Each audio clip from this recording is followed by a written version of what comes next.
Nah, sedangkan zikir itu bisa dilakukan kapanpun, saat kita sedang diam, daripada sama-sama diamnya nggak ada kerjaan. Misal kita sedang apa? Sedang duduk, nggak ada kerjaan, sama-sama duduknya, daripada duduknya nggak bermanfaat, cuma buang waktu begitu saja, masukkan zikir dalam duduk kita. Astagfirullahaladzim, astagfirullahaladzim, astagfirullahaladzim. Perbanyak istighfar, atau baca sholawat, atau baca tahlil, atau baca tasbih, atau baca takbir, dapat manfaat. Mau tidur, kita sedang menuju ke tidur sambil zikiran, jadi bisa dilakukan kapanpun.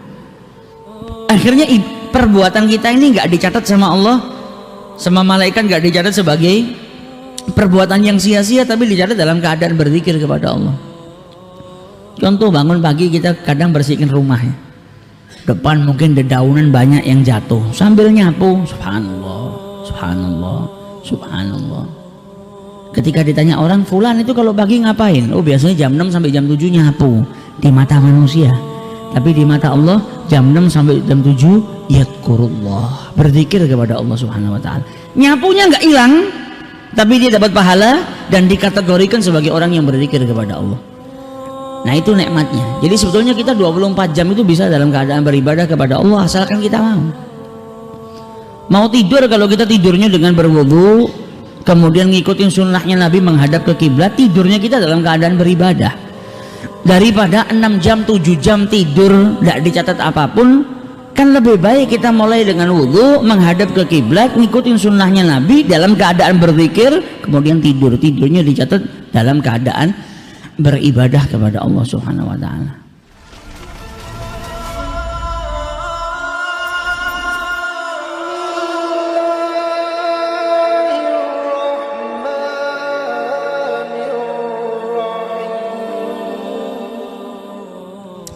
Qala Thabit al-Banani rahimahullah, inni a'lamu mata yadhkuruni rabbi. Thabit al-Banani pernah berkata, aku tahu kapan waktunya Allah itu ingat kepadaku. Maka orang-orang yang ada di sekitar Thabit al-Banani kaget, terkejut dengan ucapan beliau. Beliau mengatakan, aku tahu kapan waktunya Allah subhanahu wa ta'ala ingat kepadaku. Maka mereka bertanya, bagaimana kau bisa mengetahui kalau Allah itu ingat kepadamu? Bagaimana engkau mengetahui waktu di mana Allah subhanahu wa ta'ala itu ingat kepadamu? Maka dijawab oleh beliau, idza dzakartuhu dzakarani. Kalau aku berzikir mengingat Allah subhanahu wa ta'ala, maka saat itu pula Allah subhanahu wa ta'ala ingat kepadaku. Karena dalam Al-Quran Allah subhanahu wa ta'ala berfirman, fadkuruni adkurkum, ingatlah aku, niscaya aku akan mengingat kalian. Dan Allah subhanahu wa ta'ala menyebutkan orang-orang yang munafik. Siapa orang-orang yang munafik itu? Wala yadkurunallaha illa qalila. Orang-orang yang munafik itu, mereka itu tidak ingat kepada Allah subhanahu wa ta'ala terkecuali sedikit. Mereka itu nggak berzikir kepada Allah kecuali sangat sedikit. Kita diperintahkan berzikir kepada Allah di waktu siang, di waktu petang, 24 jam kita berzikir kepada Allah. Dalam keadaan sehat, dalam keadaan sakit, dalam keadaan berpergian, dalam keadaan bertempat di kotanya, bahkan dalam keadaan engkau diberi kenikmatan, sedang punya harta banyak, maupun dalam keadaan kesempitan. Jadi kita diperintahkan untuk selalu berzikir kepada Allah subhanahu wa ta'ala. Dalam hadis qudsi Allah subhanahu wa ta'ala berfirman, ana ma'a abdi ma dzakarani wa taharrakat syafatahu bi. Aku itu bersama hambaku yang berzikir mengingatku, kata Allah subhanahu wa ta'ala, dan menggerakkan lisannya atau kedua bibirnya ini untuk mengingat berzikir kepada Allah subhanahu wa ta'ala. Jadi ketika seseorang hamba itu dia duduk atau dalam keadaan berdiri, dia dalam keadaan ingat kepada Allah, kedua bibirnya itu bergerak untuk berzikir kepada Allah subhanahu wa ta'ala, saat itu Allah bersama dirinya. Karena janjinya Allah apa? Fadkuruni adkurkum. Ketika engkau mengingat Allah subhanahu wa ta'ala, Allah bersamamu. Jadi kalau seseorang itu tanya, saat ini Allah bersama saya atau tidak, lihat bagaimana kita dalam sehari semalam, saat itu tuh kita ingat sama Allah enggak? Kalau dalam 24 jam kita ingatnya sama Allah 1 jam atau 1 menit, berarti selama sehari semalam Allah bersama kita hanya 1 menit. Bukan berarti terus sekian jamnya Allah tidak bersama kita terus nggak tahu apa yang kita perbuat, tidak. Di sini bersama kita maksudnya bahwa kita saat itu sedang terkoneksi dengan Allah, tapi pantauan Allah kepada kita nggak pernah terputus. Nggak ada yang tertutup bagi Allah Subhanahu wa Ta'ala. Ketika kita bermaksiat dan lain sebagainya, Allah melihat kita, tapi koneksi kita kepada Allah Subhanahu wa Ta'ala saat itu tidak baik. Karena apa? Kita sedang melanggar Allah Subhanahu wa Ta'ala. Ketika kita lalai berarti koneksi kita juga tidak baik dengan Allah Subhanahu wa Ta'ala. Namun ketika kita mengingat Allah, kita berzikir kepada Allah, saat itu kita sedang terkoneksi dengan Allah. Fadkuruni, ingatlah aku, niscaya aku pun akan mengingat kalian. Jadi orang yang berzikir mengingat Allah, saat itu dia juga diingat oleh Allah Subhanahu wa Ta'ala. Wa su'ila Rasulullah sallallahu alaihi wasallam ayyul a'mali afdal. Nabi pernah ditanya, ya Rasulullah, amalan yang paling mulia itu apa ya Rasulullah? Maka dijawab oleh Rasul sallallahu alaihi wasallam, anta mutawalisanuka radban bi dzikrillah ta'ala. Engkau mati dan lisanmu dalam keadaan basah karena berzikir kepada Allah Subhanahu wa Ta'ala. Engkau wafat dalam keadaan lisanmu itu basah daripada berzikir kepada Allah Subhanahu wa Ta'ala. Itu adalah amal yang mulia. Nah, orang kalau membiasakan dirinya berzikir kepada Allah Subhanahu wa Ta'ala, matinya insya Allah dalam keadaan berzikir, karena sudah mudawamah. Nah, orang yang berzikir ini pertamanya butuh mujahadah, karena nafsu itu kalau sudah diajak mujahadah untuk melakukan sesuatu, nanti kalau sudah terbiasa jadi istiqomah dengan sendirinya. Pertamanya saja yang butuh perjuangan. Ada orang susah kalau mau bangun subuh, tapi dia kepingin, tidak pernah meninggalkan sholat subuh. Ya pertamanya dia harus mujahadah, ngelawan nafsunya, ngelawan kemalasannya. Nanti kalau sudah berjalan 1 kali, 2 kali, 3 kali, 4 kali, nafsu itu kalau sudah dilawan, nanti muncul yang namanya istiqomah. Dengan sendirinya, sudah nggak seperti pertama harus ada perlawanan. Sama seperti seorang anak itu kadang disuruh minum susu kan angelnya minta ampun. Tapi kalau sudah sama orang tuanya terus disuruh minum, akhirnya nafsunya nanti jadi suka. Nggak perlu disuruh minum, sudah minum. Nah, itulah nafsu manusia. Yang kita butuhkan apa? Melawan. Perjuangan pertama itu butuh perlawanan. Tapi kalau sudah jalan sekali, 2 kali, 3 kali, nanti sudah dengan sendirinya kita akan mendapatkan istiqomah, kemudahan. Bahkan kalau kita nggak ngerjakan ngerasanya nggak enak. Kalau sudah istiqomah, ada yang kurang kalau tidak kita kerjakan. Nah, yang dibutuhkan pertamanya itu memang mujahadah, nggak gampang. Nah, kita harus membiasakan diri kita berzikir kepada Allah, karena zikir ini amalannya yang gampang. Zikir ini amal yang mudah. Zikir memang punya martabat. Martabat yang paling rendah apa? Zikir dengan lisan, la ilaha illallah, la ilaha illallah, astaghfirullahaladzim, Allahumma salli ala sayyidina Muhammad wa ala ali sayyidina Muhammad, subhanallah bihamdihi, subhanallahal azim. Itu zikir yang paling rendah, zikir dengan lisan. Nanti kemudian masuk ke derajat berikutnya, apa yang kita ucapkan kita hayati. Kalau sudah bisa di derajat yang itu, nanti sudah masuk ke dalam kategori yang lebih tinggi lagi, zikir bil qalb, zikir dengan hati. Jadi bukan hanya lisannya yang berzikir, namun hatinya juga berzikir, ingat kepada Allah Subhanahu wa Ta'ala. Nah, sedangkan zikir itu bisa dilakukan kapanpun, saat kita sedang diam, daripada sama-sama diamnya nggak ada kerjaan. Misal kita sedang apa? Sedang duduk, nggak ada kerjaan, sama-sama duduknya, daripada duduknya tidak bermanfaat, cuma buang waktu begitu saja, masukkan zikir dalam duduk kita. Astaghfirullahaladzim, astaghfirullahaladzim, astaghfirullahaladzim. Perbanyak istighfar, atau baca sholawat, atau baca tahlil, atau baca tasbih, atau baca takbir, dapat manfaat. Mau tidur, kita sedang menuju ke tidur sambil zikiran, jadi bisa dilakukan kapanpun. Akhirnya perbuatan kita ini nggak dicatat sama Allah, sama malaikat, nggak dicatat sebagai perbuatan yang sia-sia, tapi dicatat dalam keadaan berzikir kepada Allah.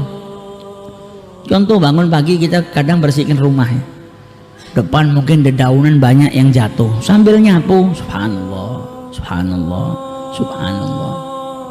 Ketika ditanya orang, fulan itu kalau pagi ngapain? Oh, biasanya jam 6 sampai jam 7 nyapu. Di mata manusia, tapi di mata Allah jam 6 sampai jam 7 yadkurullah, berzikir kepada Allah Subhanahu wa Ta'ala. Nyapunya nggak hilang, tapi dia dapat pahala dan dikategorikan sebagai orang yang berzikir kepada Allah. Nah itu nikmatnya. Jadi sebetulnya kita 24 jam itu bisa dalam keadaan beribadah kepada Allah asalkan kita mau tidur. Kalau kita tidurnya dengan berwudu, kemudian ngikutin sunnahnya Nabi menghadap ke kiblat, tidurnya kita dalam keadaan beribadah. Daripada 6 jam 7 jam tidur tidak dicatat apapun, kan lebih baik kita mulai dengan wudu, menghadap ke kiblat, ngikutin sunnahnya Nabi dalam keadaan berzikir, kemudian tidurnya dicatat dalam keadaan beribadah kepada Allah Subhanahu wa ta'ala. Bahkan orang yang susah tidur itu nggak perlu minum obat. Kalau susah tidur langsung zikir. Begitu berzikir setan datang bisikin dia tidur ngantuk dah. Itu cara paling ampuh. Kalau kita nggak bisa tidur nggak perlu minum antimo, nggak perlu minum obat-obatan. Ambil tasbih, niatin saya mau zikir 1000 kali. Begitu niat sudah ngantuk. Alah 1000 kapan turun nih? Setannya sama nafsunya sudah ngejak tidur, karena setan nggak mau kita baik. Nggak mungkin sama setan malah ditahan, ayo jangan ngantuk, ayo berzikir sampai entek. Nggak mungkin. Setan itu selalu berusaha menggagalkan dirimu untuk mendekatkan diri kepada Allah. Jadi di saat kita seperti itu, kita berzikir dapat tidurnya juga, dapat istirahatnya. Lain halnya tapi sama orang-orang yang hatinya hidup, orang-orang yang alladzina yadhkurunallaha qiyaman wa qu'udan wa ala junubihim, hatinya sudah hidup sebab berzikir kepada Allah Subhanahu wa ta'ala, nyebut namanya Allah, dapat halawah, dapat kenikmatannya zikir, tidak tidur malahan. Kalau kita ini kan martabatnya masih rendah, begitu mau tidur baru ambil tasbih sudah ngantuk. Tapi orang-orang yang ahli zikir, orang-orang yang dekat kepada Allah, begitu dia ngucap la ilaha illallah, la ilaha illallah, dapat kelezatannya berzikir, dapat kenikmatannya berzikir, lupa sama tidur, lupa sama capek, bahkan lupa sama makan karena sudah mendapatkan makanan rohani. Nah itu manfaatnya kalau kita berzikir kepada Allah, juga terus mempertajam diri kita, mendapatkan tumakninah. Ala bidzikrillahi tatma'innul qulub. Enak ya orang kaya hidupnya tenang. Siapa bilang orang kaya hidupnya tenang? Kuncinya ketenangan itu ingat Allah kok. Berapa banyak orang kaya yang mau tidur saja harus keluar duit ratusan ribu beli obat penenang. Itu pun kadang yang cintanya sama dunia luar biasa, tidur nggak tenang kalau bisnisnya besok nggak jalan, kalau jangan-jangan bangkrut, kalau sahamnya turun, kalau uangnya hilang, rumahnya pakai satpam, pakai CCTV, serba takut semuanya. Siapa bilang ada ketenangan dalam kekayaan? Siapa bilang ada ketenangan dalam kedudukan? Ketenangan hanya bisa didapat bagi orang-orang yang selalu ingat kepada Allah Subhanahu wa ta'ala. Lihat orang yang kadang malam nggak bisa makan, kadang besok nggak bisa makan, tapi kita lihat hidupnya tenang. Begitu naruh kepala bisa tidur.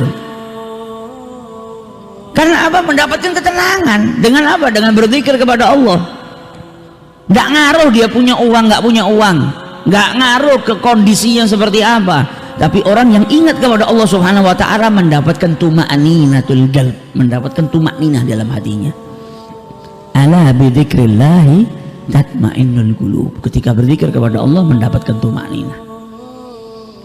Contoh, kadang kita kalau di rumah itu pakai AC, kasurnya nikmat, kamarnya kita, lampunya kita matikan semuanya, korden kita tutup, nggak ada sinar matahari, nyari tidur setengah jam, 2 jam, 3 jam, nggak bisa tidur. Kadang sampai pagi nggak bisa tidur, gelabakan. Padahal situasinya sama kondisinya sudah mendukung. Tapi ketika kita masuk ke majelis-majelis zikir, majelis ilmu, majelis sholawat, majelis yang mengingatkan kita sama Allah Subhanahu wa ta'ala, sudah panas, sumuk, nggak ada AC-nya, nggak ada bantalnya, baru duduk kita dengarkan la ilaha illallah, atau dengarkan ilmu, atau dengarkan sholawatan, les tidur. Kita belum berzikir, baru ada di tengah-tengahnya majelis zikir, di tengah-tengahnya orang yang berzikir, sudah dapat tumakninah. Walaupun tumakninahnya itu bikin kita tidur, tapi ini kan bukti ternyata tempat yang di situ dipakai berzikir kepada Allah tuh betul-betul menurunkan tumakninah, sampai orang yang di rumahnya itu berjuang untuk tidur saja nggak bisa karena gelisah. Bukan berarti tumakninah itu untuk tidur, tidak, tapi di sini hanya permisalan. Bahkan di tempat seperti itu pun kita mendapatkan ketenangan. Di rumah yang sudah tenang, nggak berisik, nggak ada apa-apa, enak, nikmat, nggak bisa tidur. Tapi di majelis menunjukkan kalau di situ memang tempat yang luar biasa, karena orang-orangnya di sana berzikir kepada Allah, di situ anzalat alaihimus sakinah. Allah Subhanahu wa taala menurunkan as-sakinah di situ, menurunkan at-tumakninah.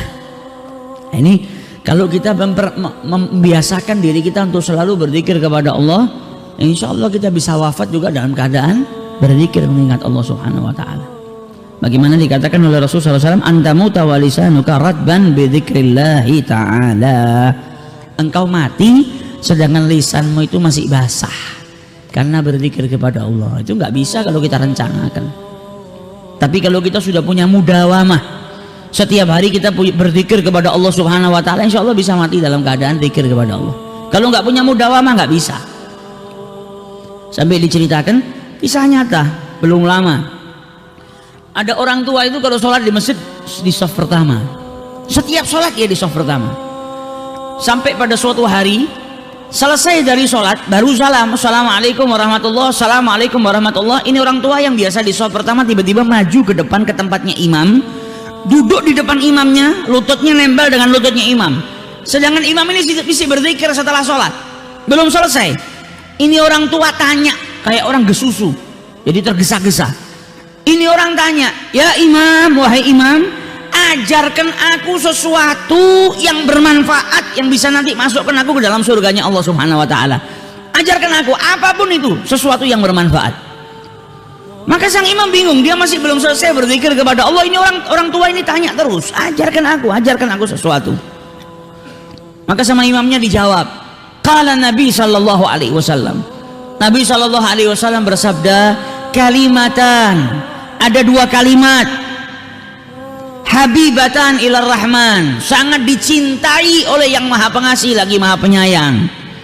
Khafifatan ala lisan, ringan diucapkan di lisan itu. Thaqilatan fil mizan, akan tetapi kedua kalimat ini sangat berat di timbangannya Allah Subhanahu wa taala. Subhanallah wa bihamdihi, subhanallahil azim. Kata orang tua tadi, ulang lagi, saya belum hafal. Diulang sama imam. Qala Nabi sallallahu alaihi wasallam, kalimatan habibatan ilar rahman, khafifatan 'alal lisan, thaqilatan fil mizan, subhanallah wa bihamdihi, subhanallahil azim. Ulang lagi, saya belum hafal. Diulang sama imamnya beberapa kali sampai akhirnya bas, saya sudah hafal. Mulai detik itu ucapannya Nabi Muhammad dibawa sama dia kemanapun, dimanapun dia berada, berjumpa dengan siapapun. Ada pernikahan dia ketemu orang, qala Nabi sallallahu alaihi wasallam, ingatkan orang, ada dua kalimat dicintai sama Allah, ringan di lisan tapi berat di timbangan, subhanallah wa bihamdi, subhanallahil azim.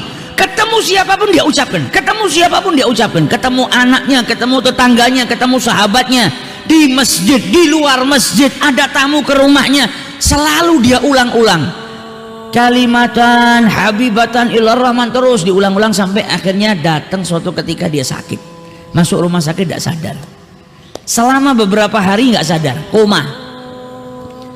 Sampai ketika keluarganya semua berkumpul, di saat dia dalam keadaan kritis, tiba-tiba yang sudah beberapa hari nggak buka matanya, tiba-tiba lelaki tua tadi membuka matanya. Maka keluarganya bahagia, nunggu ayahnya sudah koma dalam keadaan tidak sadar beberapa hari, tiba-tiba buka matanya. Dokternya pun gembira.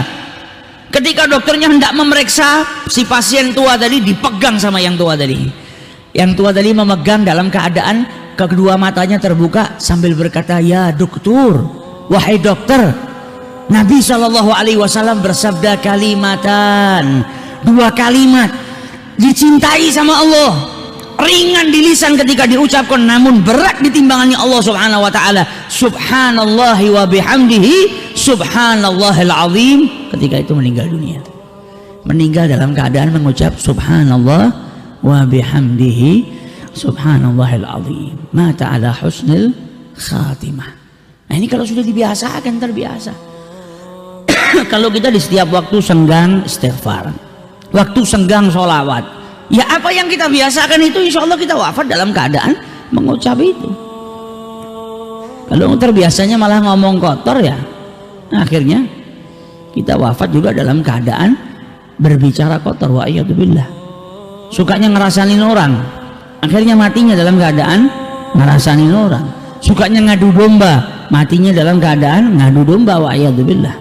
Namun kalau orang saling berzikir, maka kebiasaannya berzikir itu insya Allah akan menjadikan dirinya wafat dalam keadaan berzikir mengingat Allah Subhanahu wa ta'ala.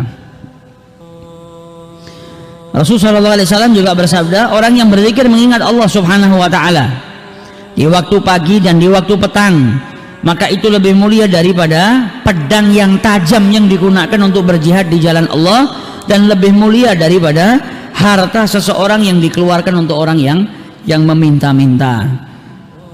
Allah Subhanahu wa ta'ala dalam hadis qudsinya berfirman, "Idza dzakarani 'abdi fi nafsihi," kalau hambaku itu mengingatku dalam keadaan kesendiriannya, maka aku pun akan mengingatnya. Dan jikalau ia mengingatku dalam keadaan keramaian, maka aku pun akan mengingatnya dalam keadaan keramaian yang lebih mulia daripada keramaiannya.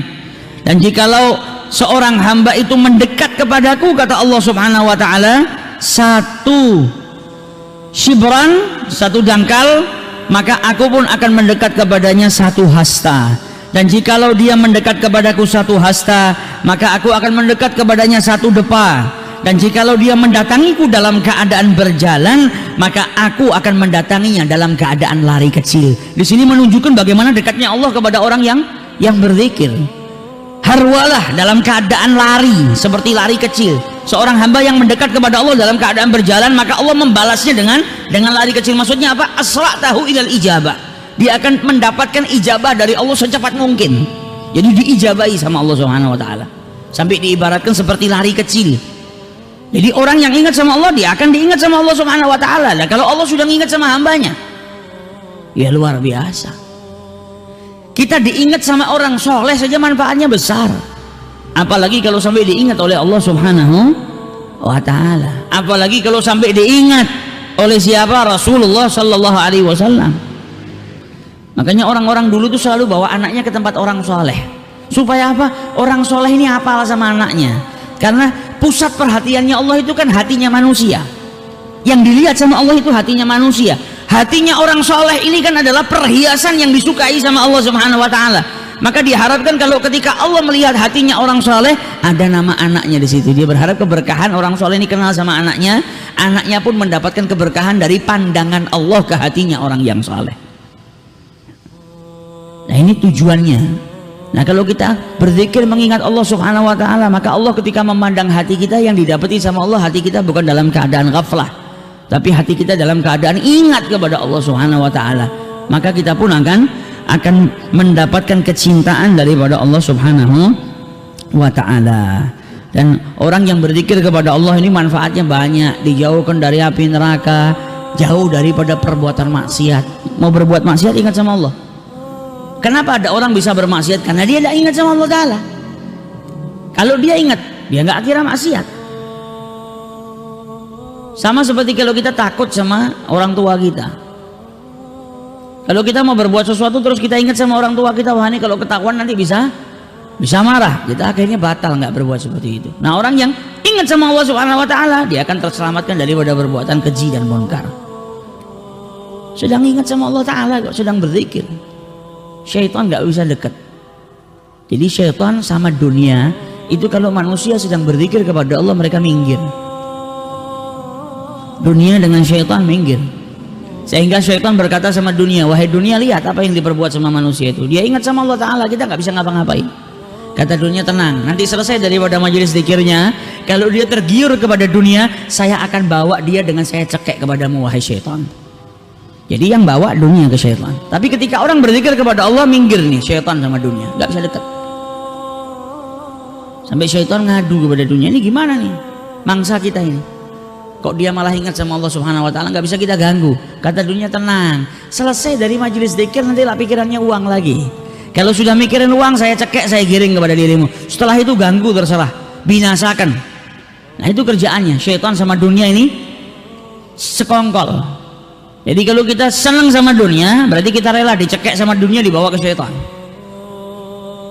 Tapi ketika orang berzikir kepada Allah Subhanahu wa ta'ala, dia ingat sama Allah Subhanahu wa ta'ala, dia akan diselamatkan daripada perbuatan keji dan munkar.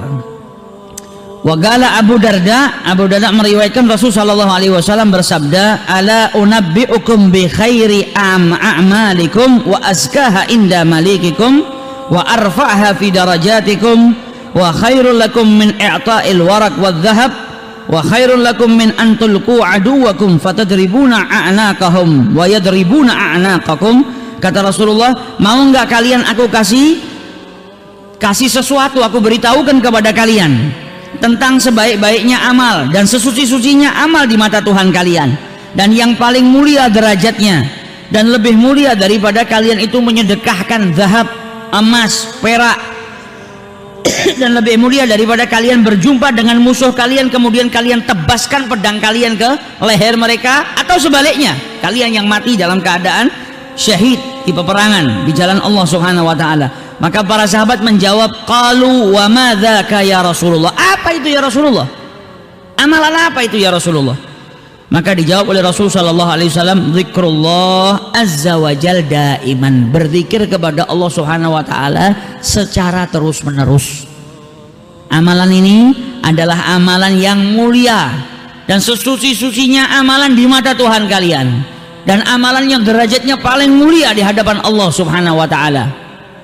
Bahkan lebih dikatakan oleh Rasul sallallahu alaihi wasallam, lebih mulia daripada kalian menyedekahkan hartamu di jalan Allah Subhanahu wa taala, lebih mulia daripada engkau menebas leher musuhmu di medan peperangan, atau sebaliknya kau yang mati di medan peperangan. Apa? Zikrullahi azza wa jal daiman, bukan zikir sekali tapi terus menerus dalam keadaan berzikir kepada Allah Subhanahu wa taala. Allah Subhanahu wa taala berfirman juga dalam hadis qudsinya, barang siapa yang disibukkan dirinya untuk berzikir kepada Allah melebihi daripada permohonannya kepada Allah Subhanahu wa taala. Jadi dia lebih sibuk zikir kepada Allah ketimbang dia minta sesuatu kepada Allah Subhanahu wa taala. A'taitahu afdalu ma a'tas sa'ilin, maka aku akan berikan sesuatu yang lebih mulia daripada yang diminta oleh orang-orang yang berdoa. Jadi orang ini kalau ditimbang doanya sama zikirnya, banyak zikirnya. Jadi dia lebih sibuk berzikir kepada Allah, zikirnya lebih banyak daripada permohonannya kepada Allah Subhanahu wa taala. Maka kata Allah, aku akan berikan sesuatu yang lebih mulia daripada sesuatu yang diminta oleh orang-orang yang berdoa. Jadi jangan dikira orang yang berzikir kepada Allah mintanya sedikit itu enggak difasilitasi. Difasilitasi sama Allah lebih mulia daripada orang yang banyak mintanya sama Allah. Kalau orang minta, ya Rabb, saya minta engkau berikan saya mobil mewah ya Rabb, ini permintaan orang yang berdoa. Nah, orang yang berzikir kepada Allah lebih banyak daripada permohonannya kepada Allah Subhanahu wa taala. Kata Allah, aku berikan lebih mulia, lebih afdal daripada orang yang minta. Kalau yang minta dikasih mobil, kalau yang berzikir kepada Allah dikasih pabrik mobilnya sama Allah taala. Ibaratnya seperti itu. Jadi lebih mulia daripada orang-orang yang berdoa. Jadi salah satu keutamaannya berzikir juga menjadikan doa kita mustajab. Bahkan kita belum minta pun akan diberikan sama Allah.